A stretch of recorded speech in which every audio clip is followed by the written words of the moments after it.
சிலர் கேட்பாங்க, கோழியிலிருந்து முட்டை வந்ததா, முட்டையிலிருந்து கோழி வந்த? பெரிய அறிவாளின்னு நினைப்பு. இந்த கேள்வி கேட்டவன் ஏவான்னு தெரியல. இந்த கேள்வியை முதல் கேட்டவன் ஏவான்னு தெரியல. வச்சு வாங்கணும், தூக்கி போட்டு மிதிக்கணும். கோழிக்கு மட்டும் தானா? நீ எது வேணும்னாலும் எடுத்துக்கோ. முட்டையை உண்டாக்கல ஆண்டவர். அட லூச, முட்டை எங்க உண்டாக்குனாரு? எல்லாத்தையும் அப்படியே பறவைகள், மிருக ஜீவன்கள். கோழி மட்டுமா முட்டை போடுத? கோழியிலிருந்து முட்டை வந்ததா, முட்டையிலிருந்து கோழி வந்ததா? முட்டையிலிருந்து எப்படியா கோழி வந்துடும்? கோழியை படைத்தார், காகங்களை படைத்தார், புறாக்களை படைத்தார், ஆடு மாடுகளை படைத்தார். அப்படிதான் படைத்தார், முட்டைகளை படைக்கவில்லை. இந்த அறிவு கூட இல்லாத பெரிய அறிவாளி மாதிரி இந்த கேள்வி உலகம் ஃபுல்லா பரவுது. இதுல வேற அதுக்கு வேற அந்த பதில் சொல்றவன் யோசிக்கிறான்.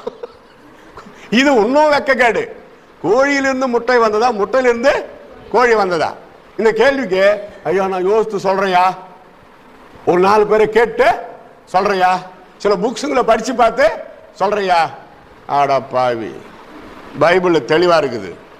வானத்தையும் பூமியையும் படைத்த ஆண்டவர் மிருக ஜீவன்களையும் ஜீவராசிகளையும் பறவைகளையும் மிருகங்களையும் சமுத்திர மச்சங்களையும் எல்லாவற்றையும் அவர் தம் வார்த்தையினாலே உண்டாக்கினார். அப்படி உண்டாக்கும் பொழுது கோழியை மட்டும் முட்டையை உண்டாக்கிட்டு அதுக்கப்புறம் கோழி பிறக்கல, கோழியை உண்டாக்கினார். ஒரு சேவல், ஒரு கோழி. எப்படி மனிதனை படைப்பதற்கு முன்பாகவே கோழியை உண்டாக்கிட்டார். அவங்க ஒற்றுமையா வாழ்ந்துதான் முட்டை போட்டுச்சு கோழி. இந்த அறிவு கூட இல்லை. இப்படி எல்லாம் இருக்கு. படைத்தான் படைப்பெல்லாம் மனுவுக்காக, மனுவை படைத்தான் தன்னை வணங்க.